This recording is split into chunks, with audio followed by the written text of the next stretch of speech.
Okay.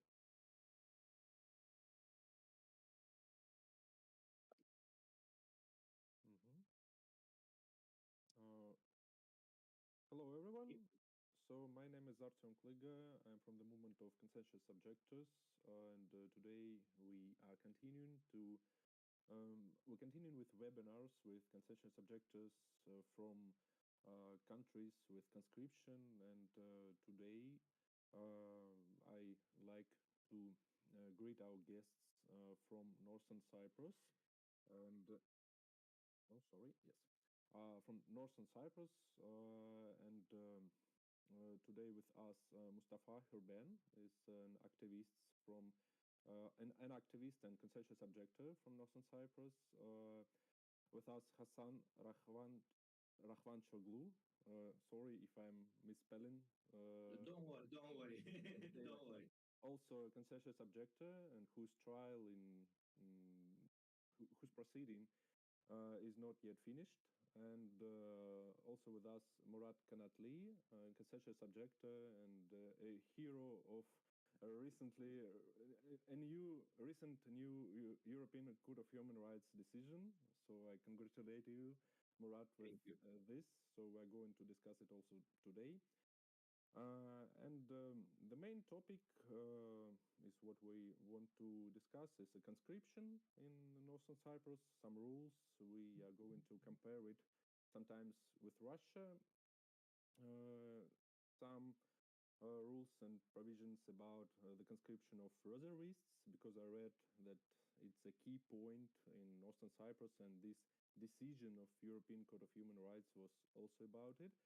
And also I would like you to share your personal stories, because it's something what our subscribers and our viewers are mostly like to see. Personal stories of conscientious objectors from another countries.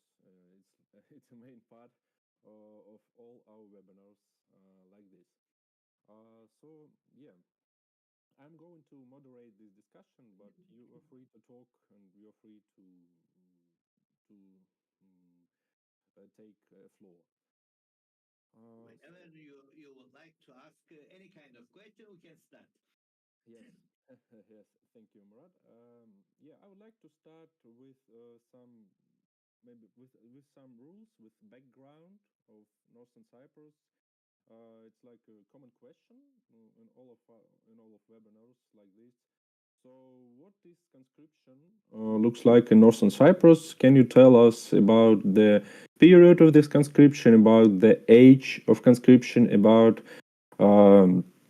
the categories of men who are obliged to go to the military office? So I'm talking about this part of mandatory conscription on the first on the first period, so 18 years old or 20 years old this time. So maybe Murat, you can start. Yeah. Yes. Okay. I will. I should give some technical information. The northern part is a little bit strange because we have a technically kind of state, but not state. Only the Turkey recognize it. The 74 Turkey occupied on here. So the northern part, we have a three army.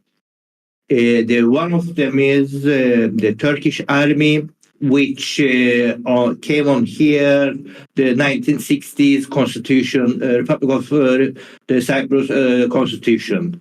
The other one is which came 20th July 74 with the occupation. It's a Turkish army.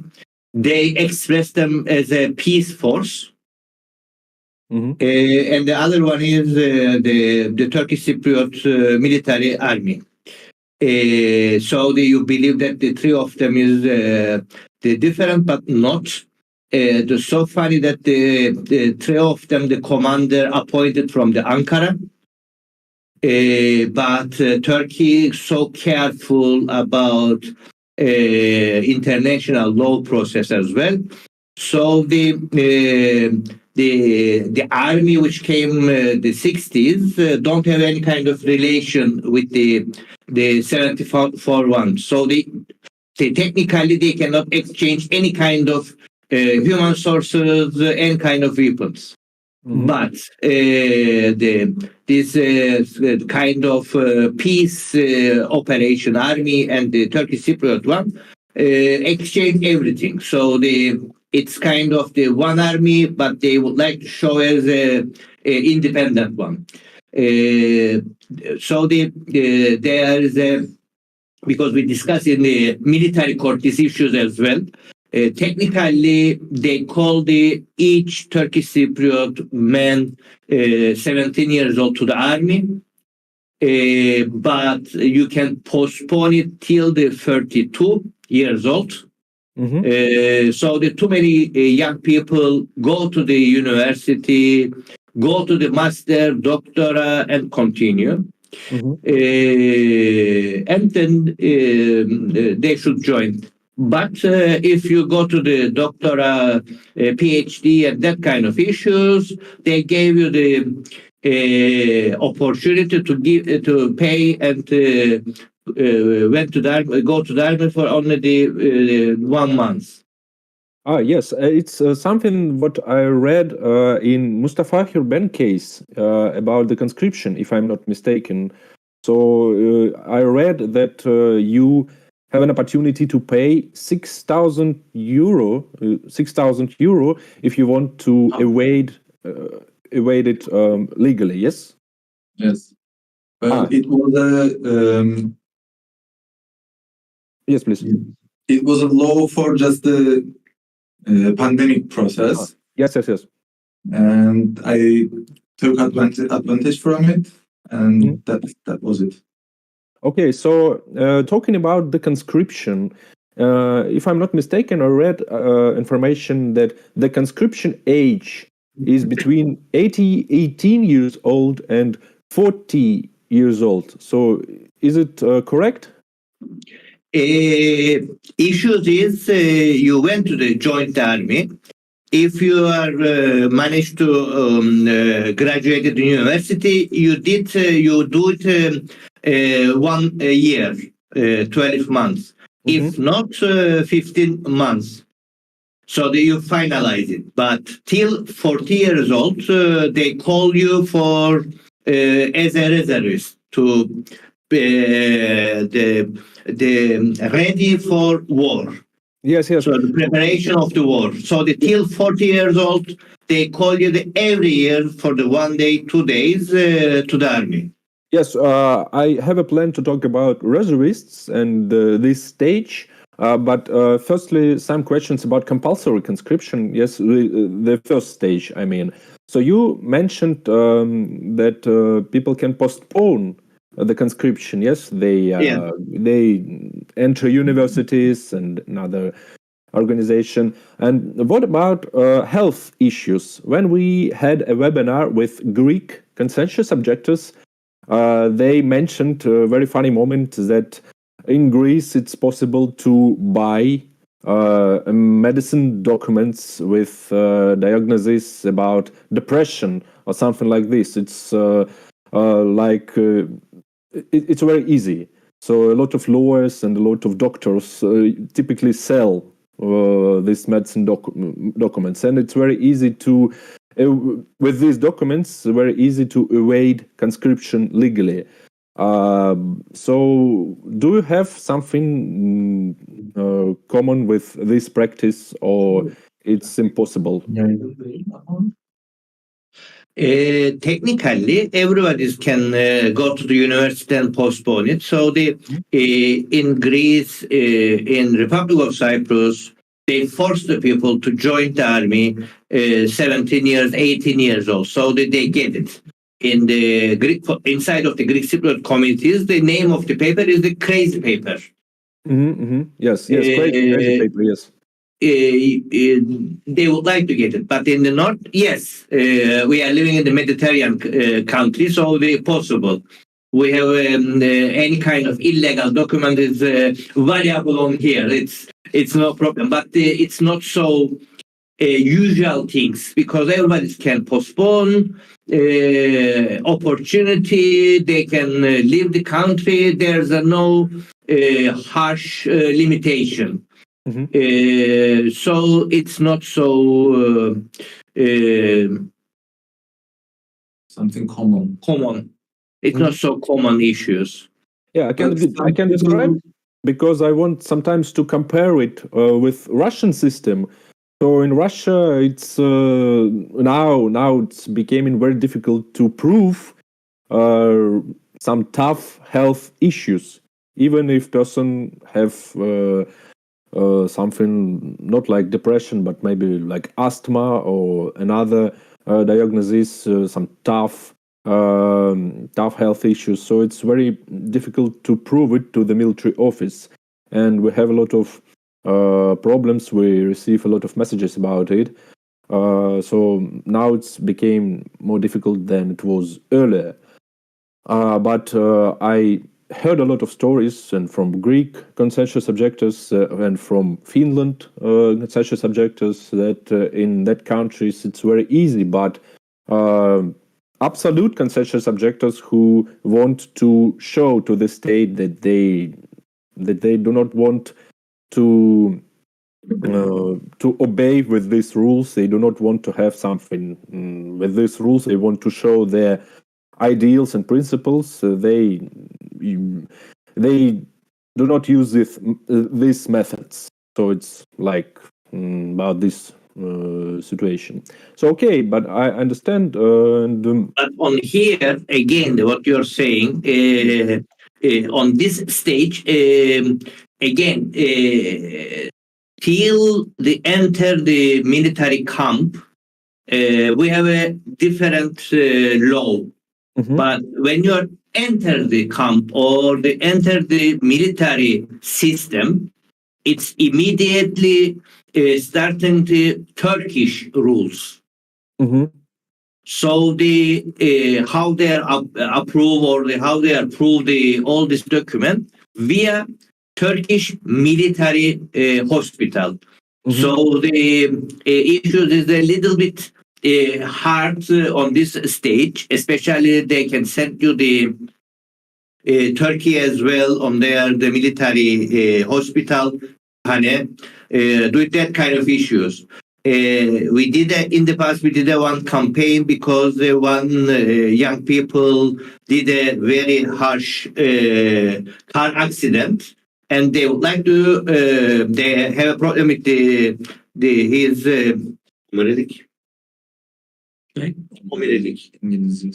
spine problem, but the military forced him to join the army, and they don't accept the Turkish Cyprus hospital issues.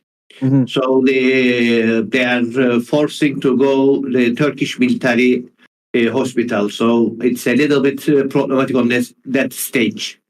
And is it possible to postpone the conscription to the end of the conscription age? For example, in Russia, it was a period till 2023 when it was possible to study through bachelor program, through master program, and through PhD till 30 years, till 27 years old, and it was the end of the conscription age.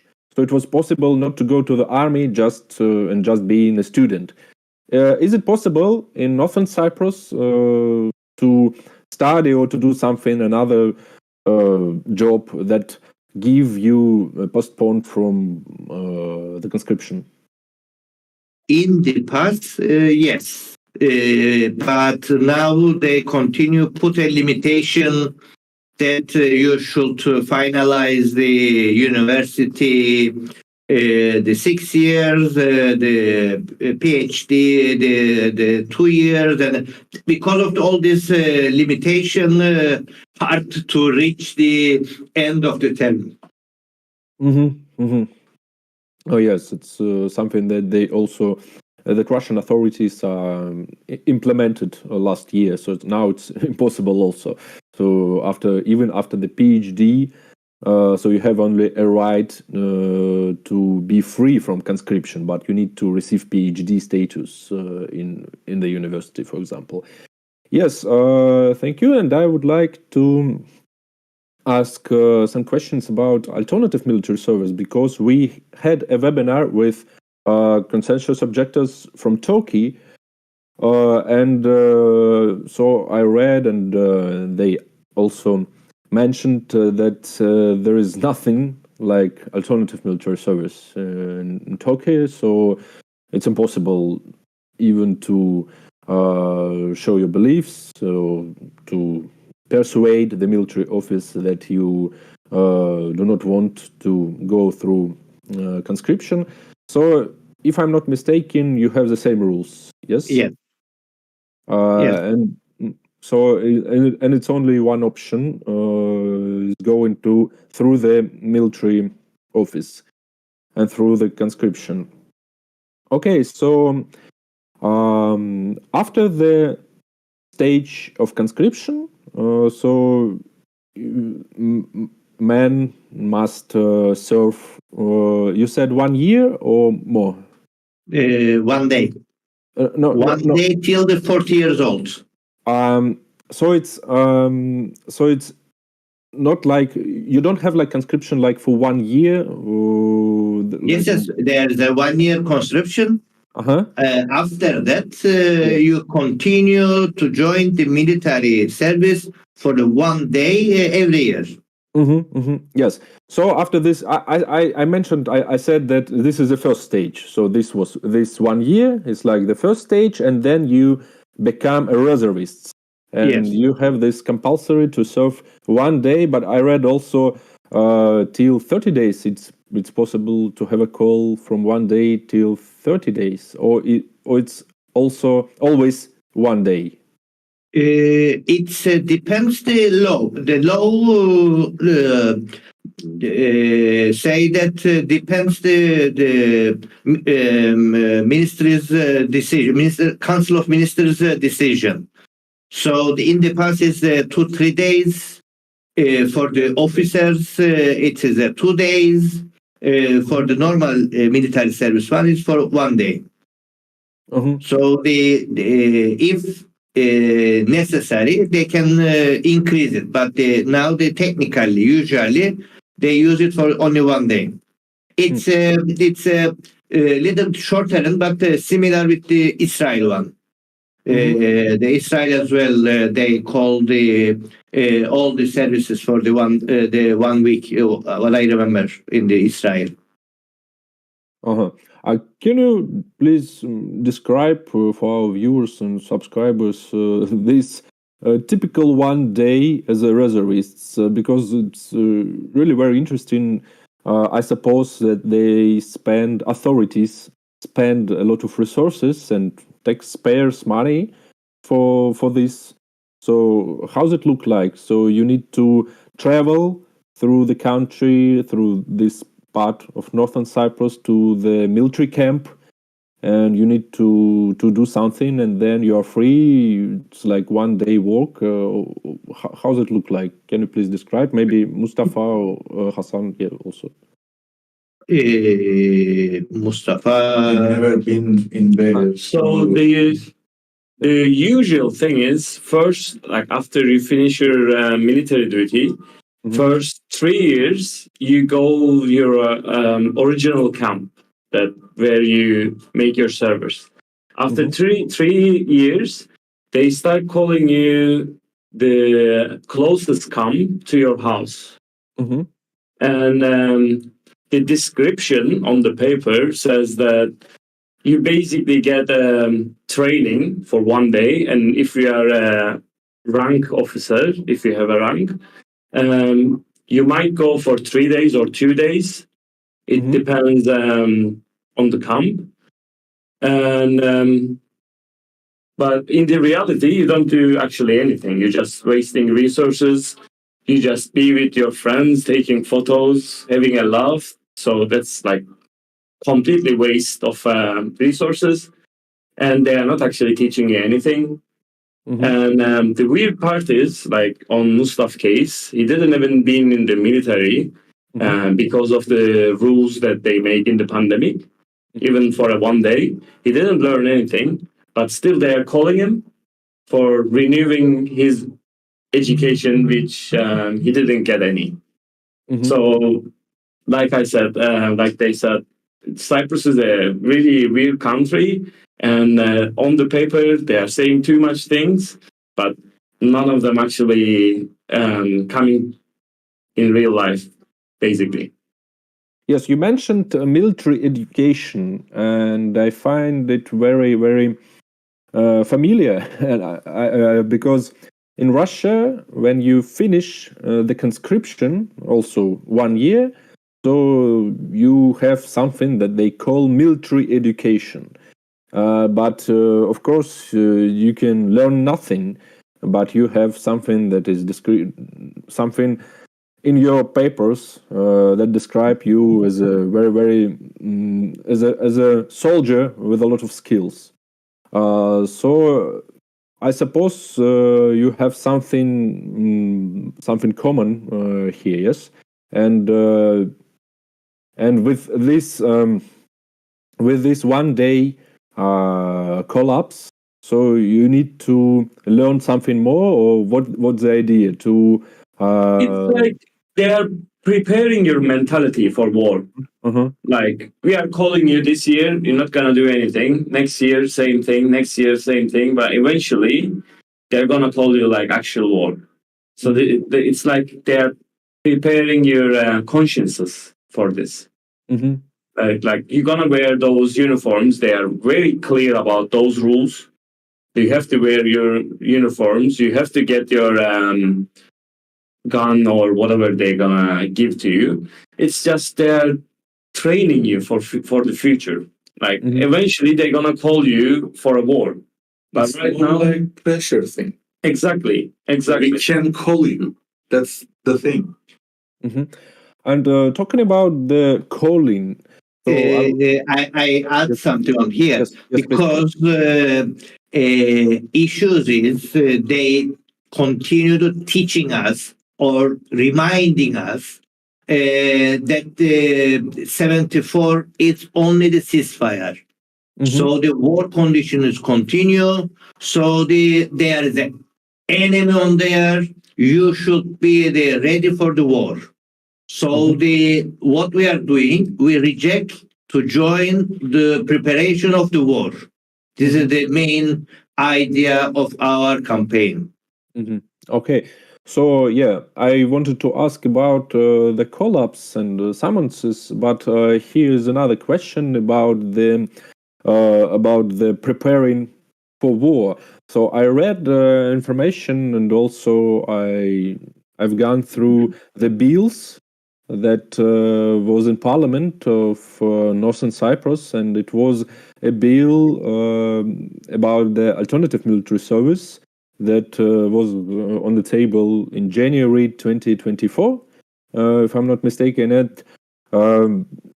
And this bill was rejected by the coalition, or by the main party, with the meaning that in 1974 it was just a ceasefire, and we're now in the state of war.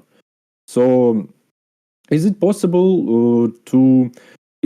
So no. First question: do you have another politicians, or maybe another parties who oppose to this spectre of you, who oppose to this position, or it's like unanimous something that all support now? This strange position. For me, it was strange because when I was in Northern Cyprus, and so I didn't feel the maybe it's like my point of view, but I didn't feel like it was something preparation for war. Yes, technically not, as you realize that when you came to Cyprus, but mentally they try to prepare it to get a benefit about the issues. because they do it whatever they want and they cover it with the nationalism and militarism. Because reunification of island means give too many opportunity for the too many people. But the militarists, nationalists cannot get too much benefit about issues. About the law issues, about the bill, the issues is the first time came out 2014 when the Halil Karabashoğlu, he couldn't join us today because he's sick. When he was in, they immediately prepare a small amendment about the law. When they started to discuss it in the committee, high Rank. Yüksek Mahkeme.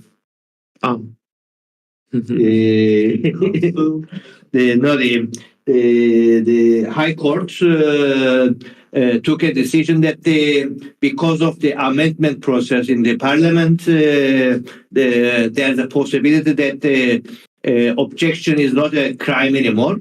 So they released the Halil. Because the military court gave him the 20 days. 3 days later, they released him because of the court decision. 2019, opposition party prepared that time is their government. They prepare a amendment. It's a full one. 5 weeks we discuss the issues. I am the permanent guest because they invite too many high-ranking the officers, bar, civil societies, even the Jehovah Witnesses came to Cyprus and discussed it, joined the meetings. 5 days later, they said that, okay, we get all the information, we will prepare the latest stage, and we will call the committee again.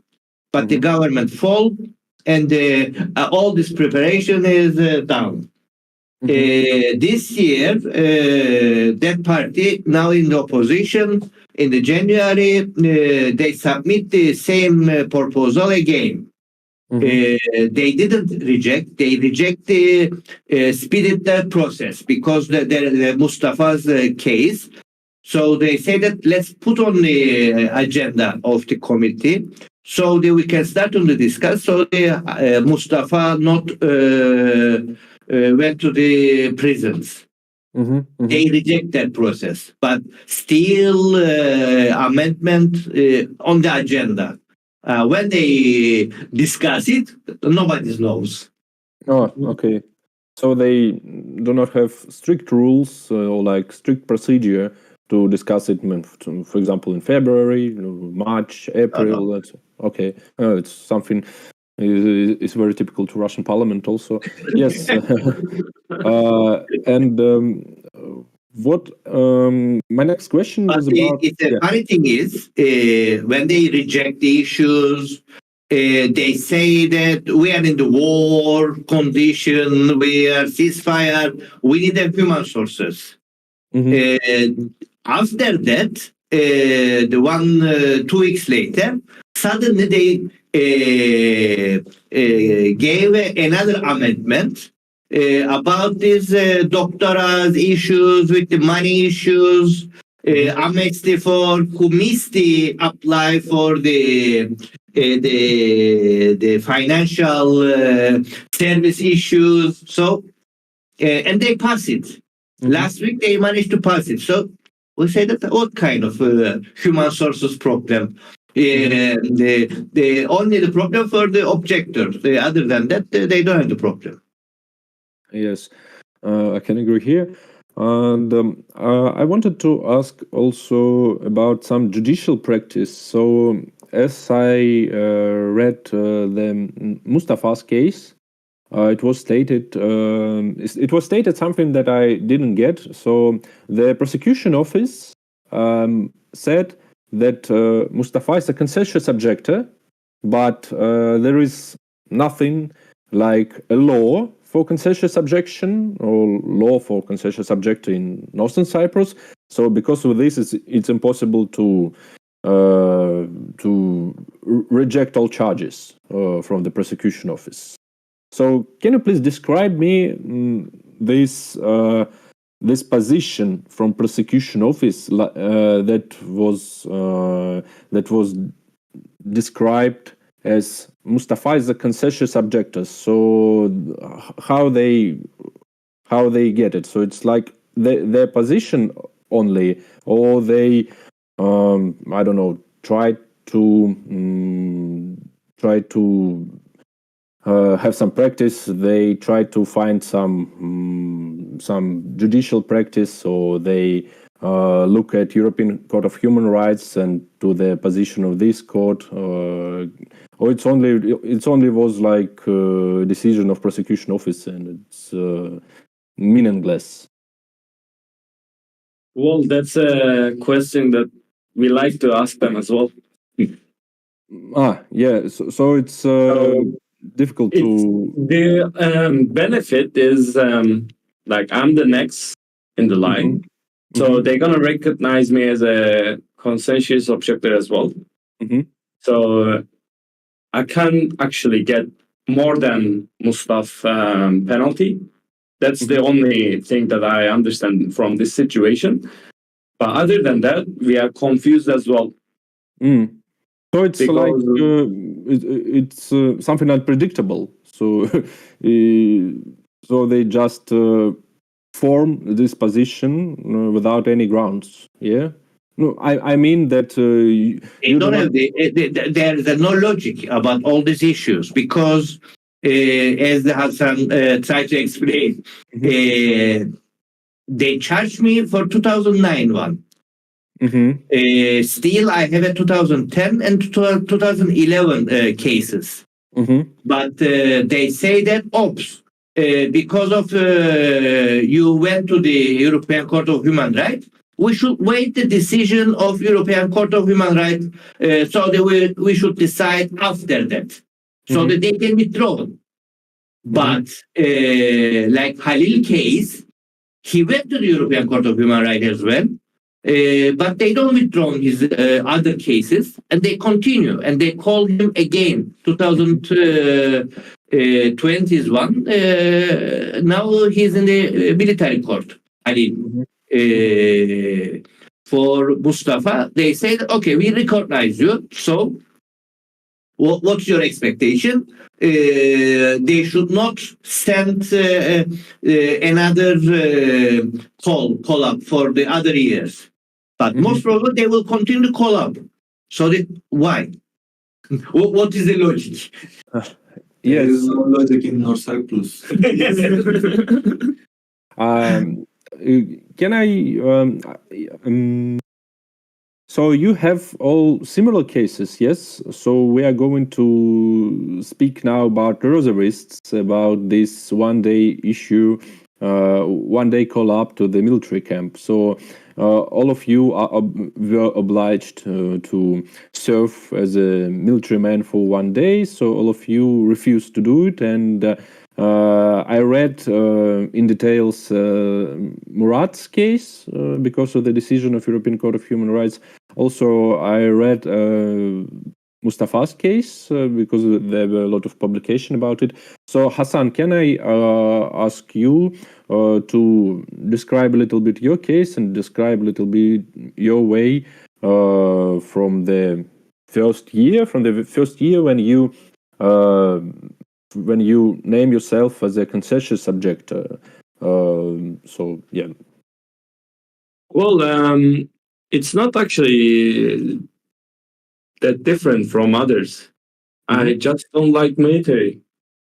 And like, I don't believe that killing another people for race or religion or whatever doesn't make me more safe.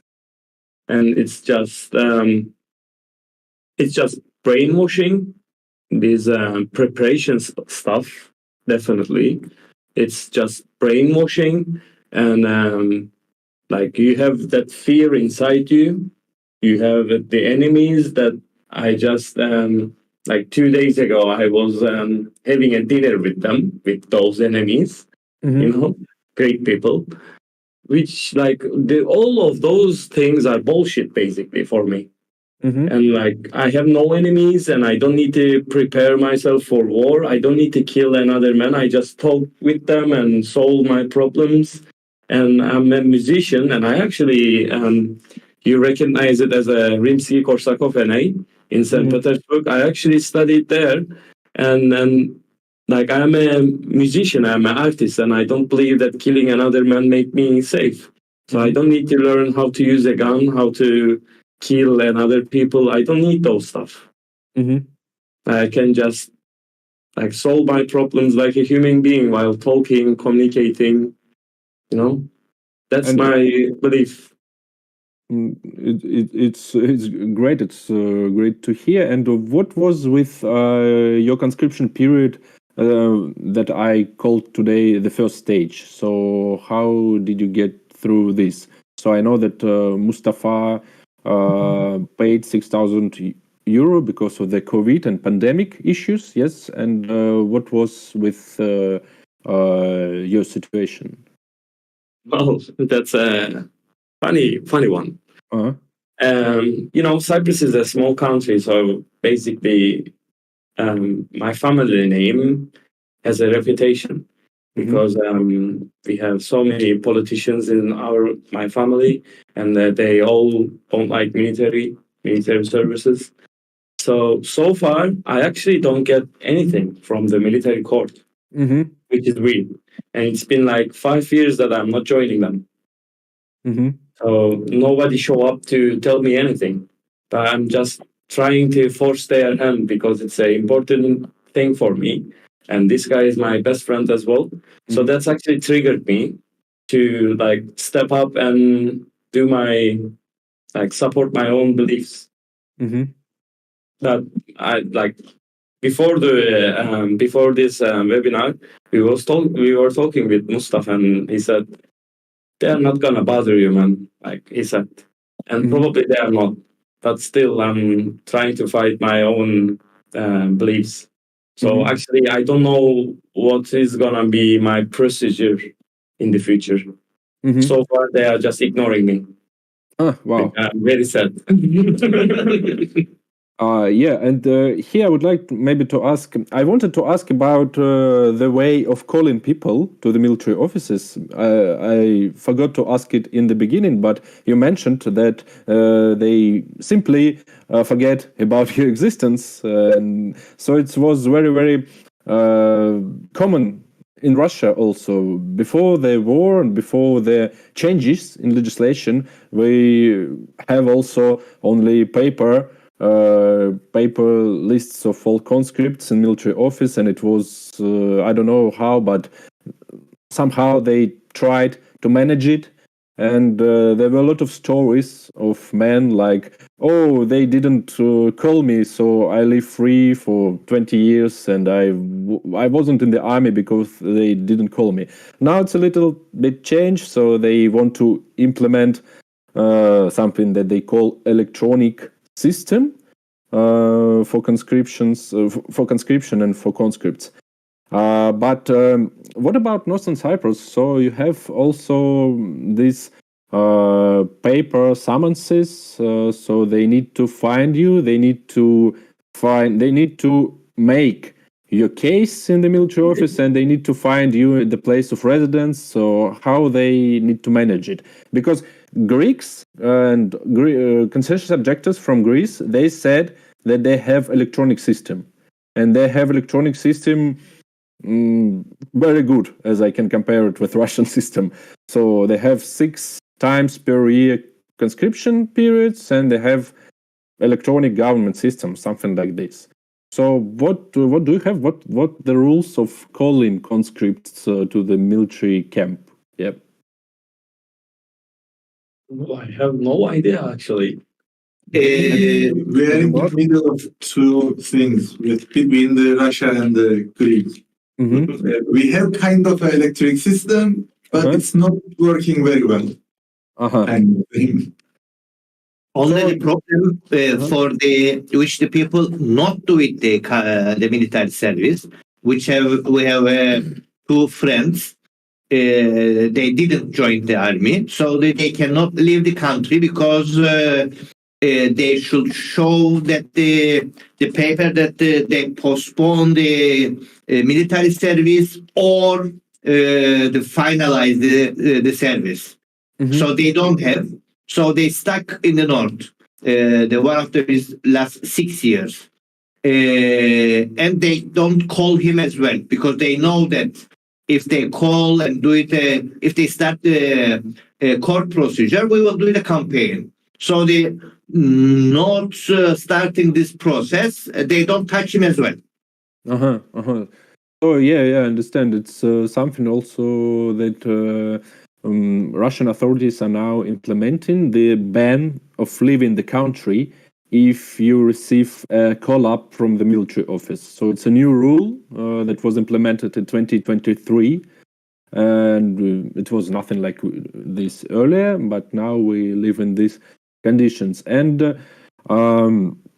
you mentioned that you can start a campaign. So can I say that you have an influence on the government and you as an organization, as an activist, so you have a strong influence on government and maybe on courts? Because, you know, I was not shocked, but I was surprised that typical court, military court in northern Cyprus, postponed the proceedings because of the decision of European Court of Human Rights.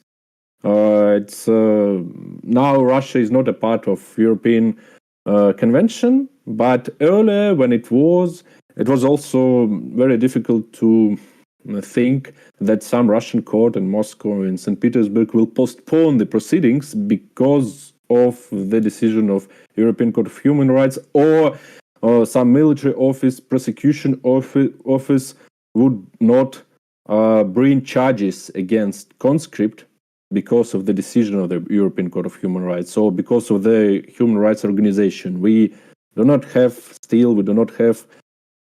much power or influence on government. Can I say that you have, and they trying to look at you as an activist organization? Well, if you want to compare our situation to Russia, definitely we have much more power. Like, I've been in Russia and I see the situation. It's very crowded, and like most of people have their own beliefs, own ideas. But because it's so crowded and it's hard to get organized very well, and politicians, like, they are just sitting on the top and they don't care what people are actually thinking. So here it's a little bit weird. You might see like those politicians while you are walking on the sideways, and it's a natural thing because it's a very compact island. So that mentality actually brings a whole different culture.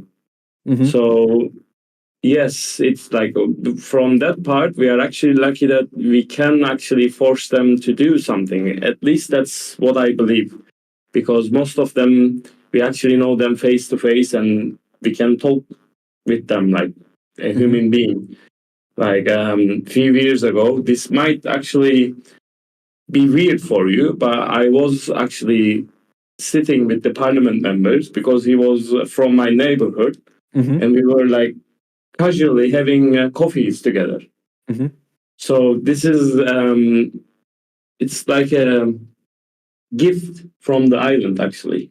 But for him, maybe a different, I don't know. We can discuss the gift part. Yeah. But it's an opportunity, I must say. It's a different environment here. Yeah, great. Way back then, everybody knows everybody, and like, so it's easy like to do advocacy. Sorry? It's easier to do advocacy, to have some advocacy skills on the point of consensual subject. Yeah, thank you. Exactly. Yeah. And here, not only yes, everybody knows each other. The second, like my case, I went to the court to sue the Turkey.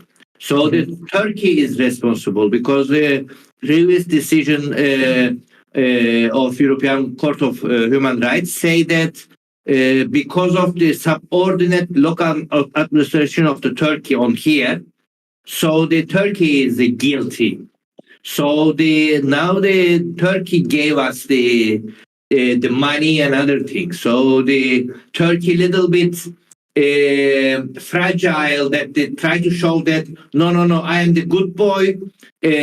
So on there the good democracy and independent country. So they care about it. Plus solidarity is so important. We have the very good solidarity network. So they are afraid that part as well.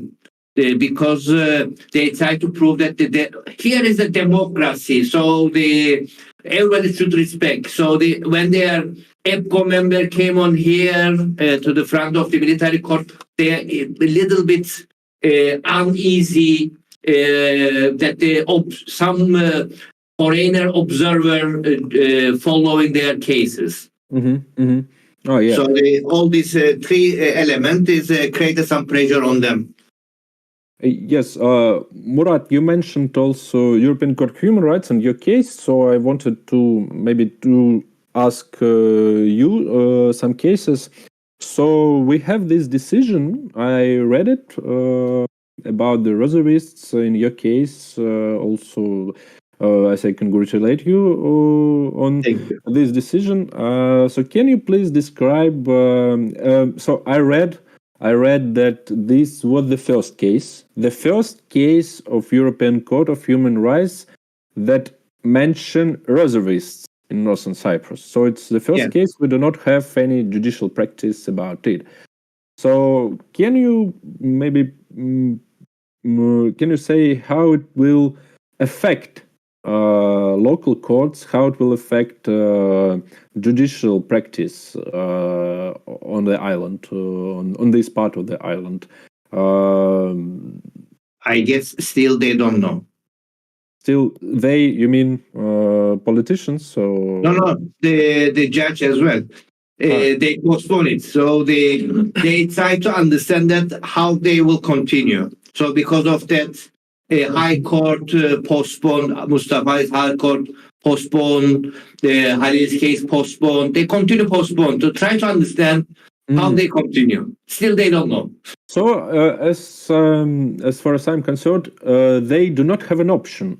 But talking about the European Court of Human Rights, the decisions of European Court of Human Rights are about the breach of convention. So if the government breached the convention, they pay you 9,000 euro. Yeah, and but because of the legislation system, because of the situation that you do not have a law about the conscientious objection, so they do not have an option.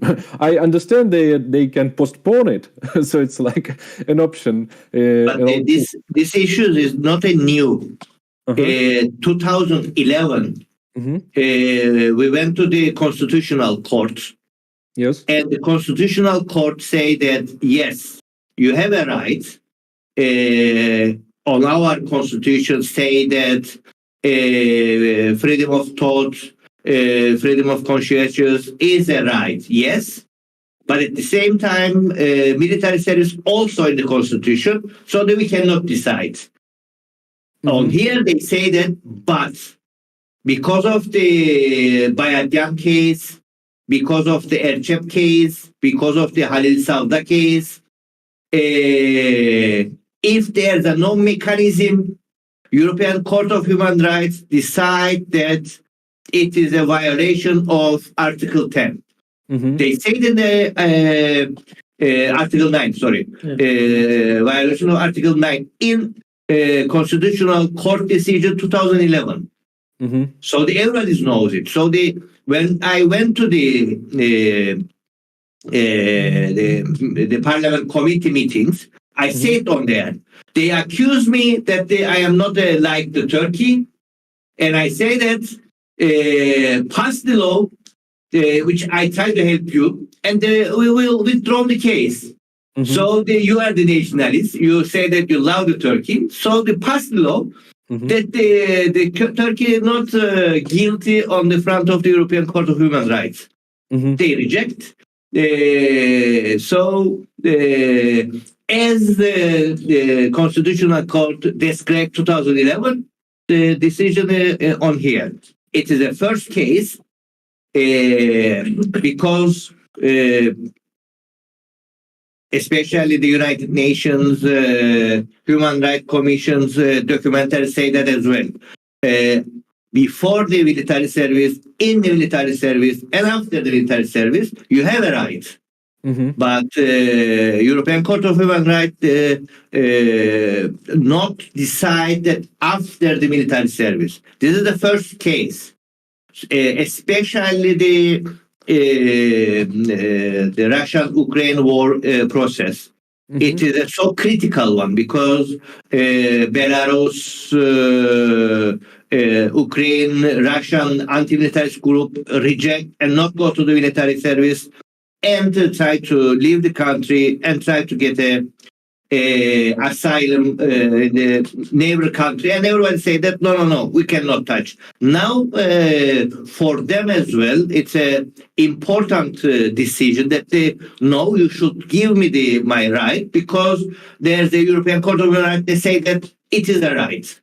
So it is a good process to work on it, to discuss it. It's not a local discussion, or it's not only the local process effect. I believe that it's affected not only the issue, even the Poland or that kind of countries are also the effect on this decision.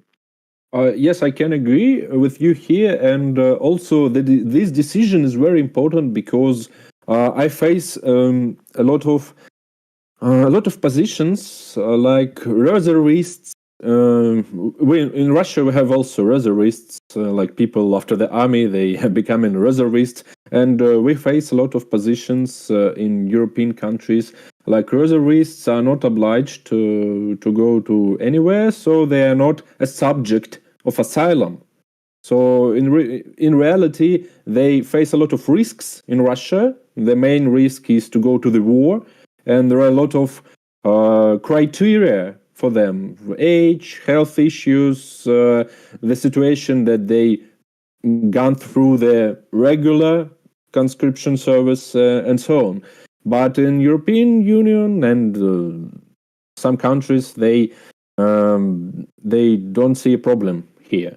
Now, I suppose, and also your case, I will use this case as an argument.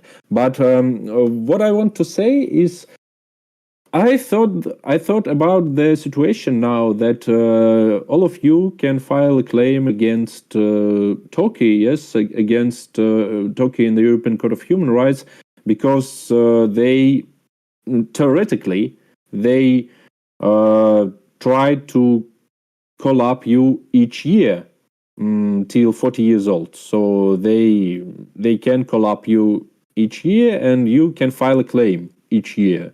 And the solution of all of this situation is, I don't know, 9,000 euro or more, especially in Mustafa case, for example, each year. So how do you think the authorities understand this situation or not? So because you are a part of European Convention, you're a part of system of European Court of Human Rights, it's I don't think that it's very difficult to prove a breach of convention in all of your case, because they are quite similar. And it would be a very funny situation when you refuse to serve, then in 3, 4, 5 years you have a decision of European Court of Human Rights with money. Could it be possible, or they will refuse to call you up, as Hassan mentioned? So they will pretend like you do not exist until 40 years old. First of all, issues is if our politician, if our the judge, if our the lawyer take a decision, we can start to discuss about the logic. But as I mentioned at the beginning of my speech, the commander appointed from Ankara. So they should ask to Ankara. So they should ask the Turkish army if the Turkish army let them do something. Most probably not.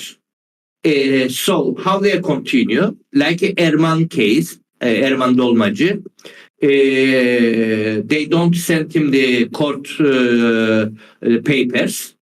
The several times he went to the military office and asked, "Where is my paper?" And it disappeared. So the most probably they will miss they cannot find the Mustafa's paper for the next year. Suddenly it's a disappear. This is how they are solving the problem, because if there is no court case, we cannot continue the campaign. We can do it, but it's not so effective. So if they do it exactly the same in Turkey as well. They don't call them. They just give them the some money issues and postpone it as well. So the relax light mode. So whenever they feel the crisis, they cannot find the relevant document. So this is the way how they are solving the problem on here. So it's more like a political decisions, not like law decisions. So they just pretend that nothing is happening. So they understand that you can campaign against them if you have a court proceedings, for example, and there are a lot of EPCO members. They can come to the court and so on and so on. So they do not have an opportunity to change a law. So they use some political instruments. Yes. On this process, we already have two more cases at the European Court of Human Rights. Haluk Selam Tufanlı case and Halil Karapaşaoğlu. Now we continue to challenge the other organization as well. So now we are starting to prepare for the Mustafa's case to bring it to United Nations Human Rights Committee. Because they say that you should apply only one of them, either European Court of Human Rights or UN Human Rights Committee. So now we will challenge the Human Rights Committee level. So now the new challenging procedure for us as well, for them as well. Yeah, but as for me, I think that European Court of Human Rights is more effective, but it's like the point of view from Russia. Now we are filing the claims to the UN, and there are a lot of claims, and I think they do not have time to look at them. So we need to wait 3, 4, 5 more years in order to have some decision. I also have questions to Mustafa. Mustafa, please. I read about your case. So you were under detention. So you was in the prison. It was like a prison, so we can name it a prison for 5 days, if I'm not mistaken. And I wanted to how much? 3 days. 3 days. Sorry. Yes. And I wanted to ask about the charges that was brought against you. So as I read, it was written that it was criminal charges. Yes, and this the refusal to go to the military camp is like a crime. So under criminal rules and so on. So I wanted to ask: do you have a problem in Northern Cyprus with these charges? after the prison term. So I mean that in Russia sometimes we also have this crime. It's a criminal crime that you refuse to go to the army, and after that they usually pay a fine, but this like a criminal fine, and in the future they face a lot of problems. For example, they do not have an opportunity to work as a civil servant or to work in some organizations because they check the past of this man, and they can refuse also. What's the situation in Northern Cyprus? Is it very risky to you, or it's absolutely okay, so you do not have any risks after that? To be honest, I don't know much about the laws, so I can't say it will be a big problem or not. But in my experience, I didn't have any issues yet. But the most important thing, I don't fail, because if there's any problem, I will manage to find a way to pass that. Because it's North Cyprus, and if you have the let's say the power to say no, some people will support you, and you will find your way. Yes. I'm asking because I'm curious of some methods that are not written in the law, but sometimes authorities want to use these methods, especially with working conditions, labor conditions, with oppression to the organizations that want to hire you, and so on and so on. So it's a very, very common problem in Russia. And also we have this militaristic way of thinking for the last 2 years, and it's very common to check the past of the man, to look at the past and to see was he a soldier, was he in a regular conscription or not, and to ask him a lot of questions, and to look through his military documents and so on. So yeah, I'm glad that you have better situation, and we have the same procedure, by the way, in here too. But I think it's not the same in the level. A little bit more softly. Okay, so understand. Thank you. And I think also have a last question to Hassan. Hassan, I didn't look into details about your case, but you said that it was also postponed, yeah, and you can face also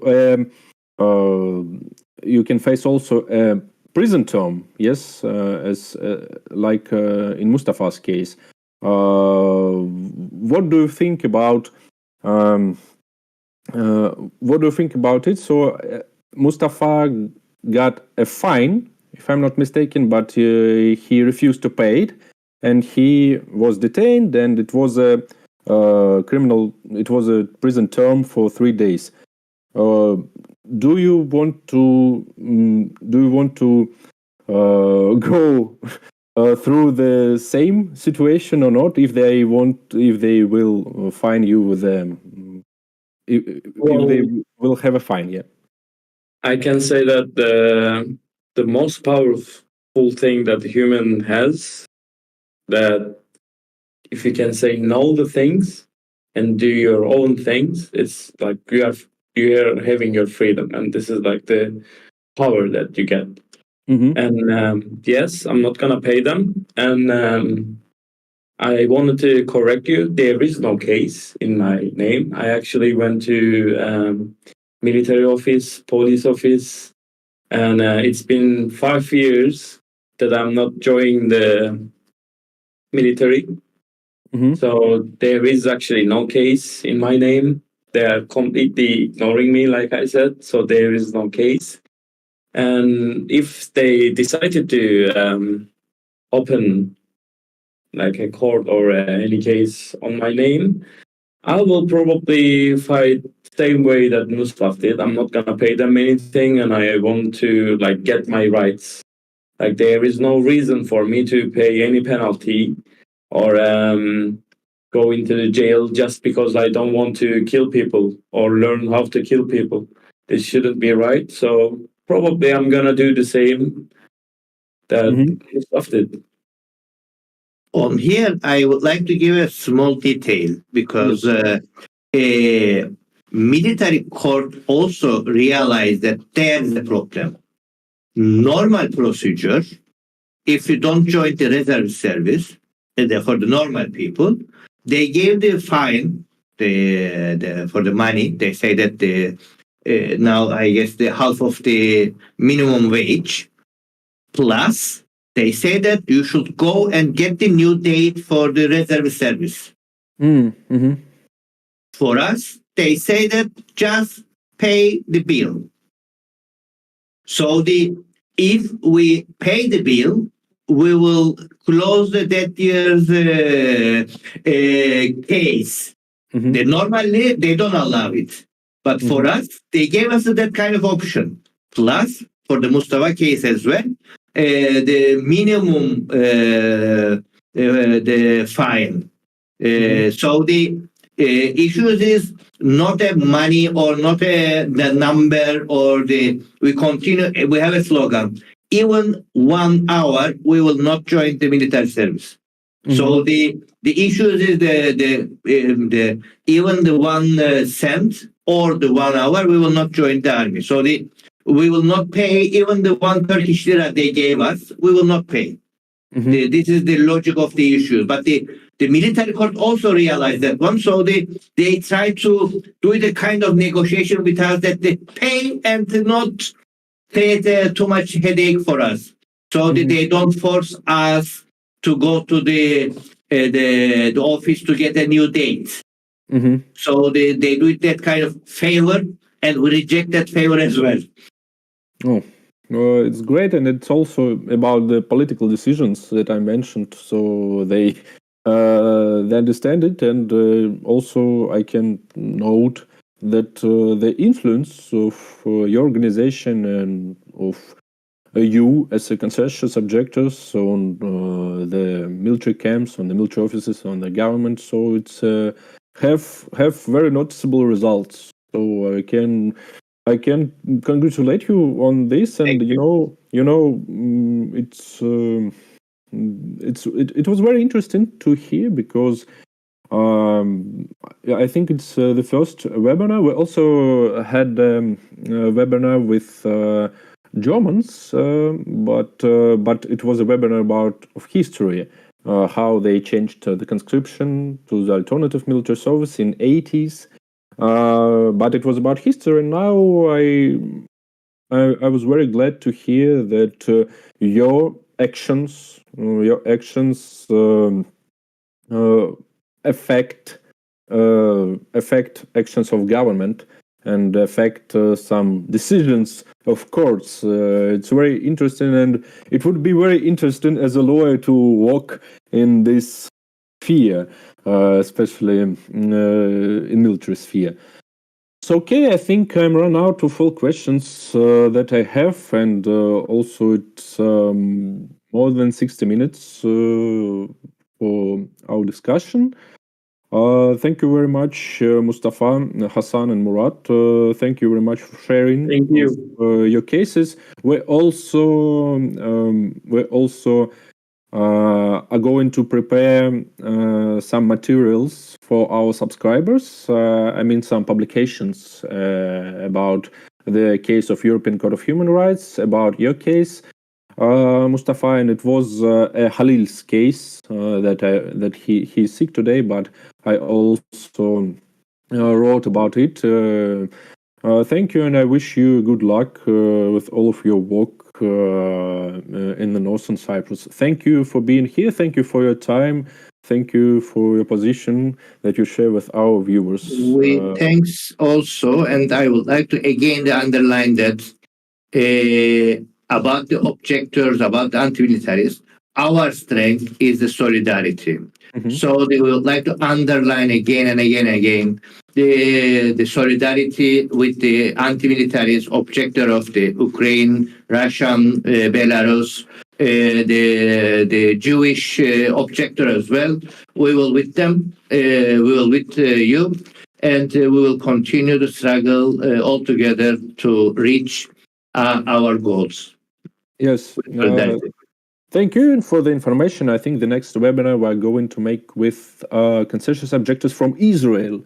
So maybe in 2 weeks we are going to speak with them. There are a lot of cases, maybe more sad cases and some with practice, but it's very interesting to know information from Israel. So okay, thank you again, guys. I will say